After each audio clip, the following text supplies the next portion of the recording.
হাই friends, মই চুৰং চেনেলত সম্প্ৰচাৰিত হৈ থকা সূৰুযমুখী ধাৰাবাহিকখনৰ আজিৰ খণ্ডটো চাবলৈ বহুত বেছি ভাল লাগিব,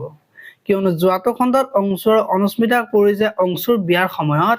বাথৰুমত পৰি যে মেডিকেলত থকাৰ কাৰণে বিয়াত আহিব পৰা নাছিল, সেই কথাটো শুনে অংশুক কোৱাত অংশুই ইমান ডাঙৰ কথা এটা মোৰ পৰা কিয় লুকুৱাইছিলা বুলি কোৱা দেখিবলৈ পাইছিল। আজিৰ খণ্ডটোত অনুস্মিতাই পৰি দুখ নকৰিবলৈ কব, আমি সকলোবোৰ তোমাৰ লগত আছো বুলি কব, আৰু তেতিয়া পৰিয়ে মোৰ আৰু কাৰোৰে প্ৰয়োজনে সমস্ত ব্ৰহ্মাণ্ডখন থাকিলেও মোৰ লাভ নাই, কাৰণ মোৰ সন্তানটো কোনেও